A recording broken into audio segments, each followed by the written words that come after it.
Welcome back to the Legacy Parenting Podcast. Over the past 6 weeks, we've been walking slowly and intentionally through something foundational. We've seen that habits are shaping who we are becoming. We've looked at the heart beneath behavior, and we've considered the culture of our homes and what is normal that obviously and eventually becomes natural.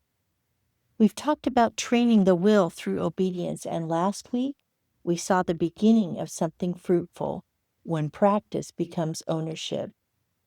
And now we come to one final question.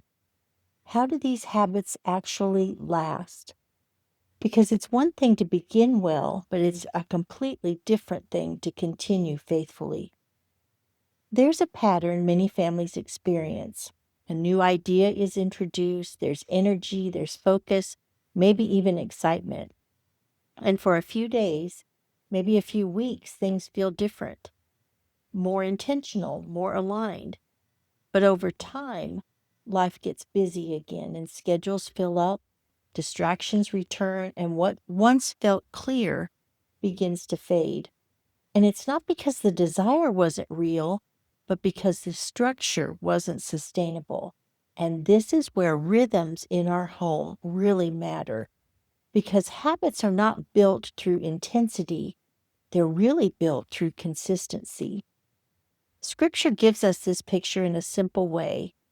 Let us not grow weary of doing good, for in due season we will reap if we do not give up. Galatians 6:9. Formation in our children and in our own hearts is not immediate. It is cultivated over time through repetition in the same direction. So we have to think of habits as something that takes root through daily life, not just an occasional effort, which means the question is not, what can we do more of, but what can we do consistently? Because rhythms are what carry habits forward. A rhythm is simply a pattern you return to, not perfectly, but regularly.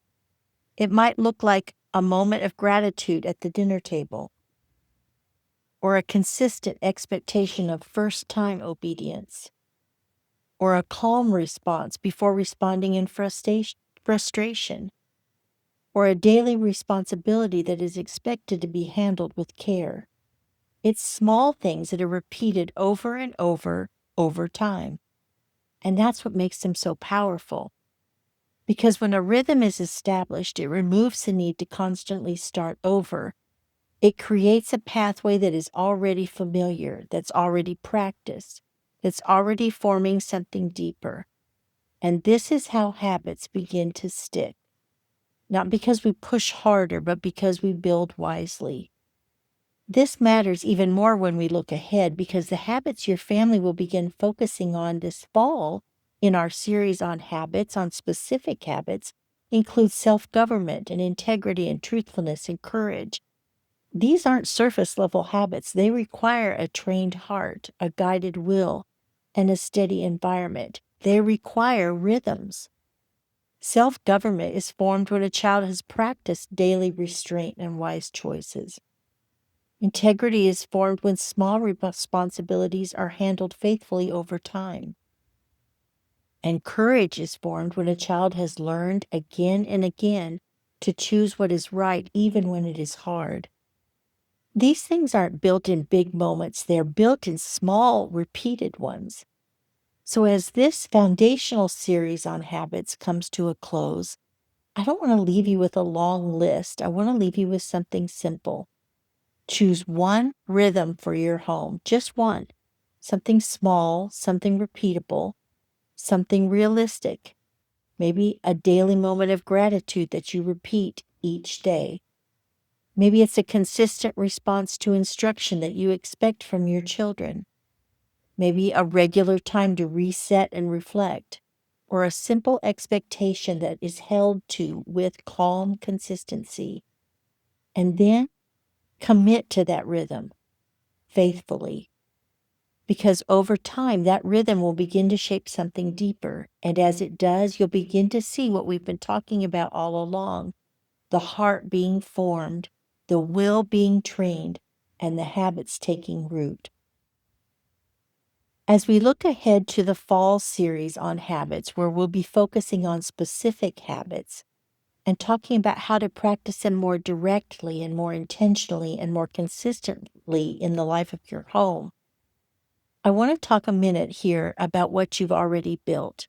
You have now a foundation of understanding of habits and awareness, and hopefully have developed an intentionality, because this is what will allow those habits to truly take root, not as pressure, but as formation.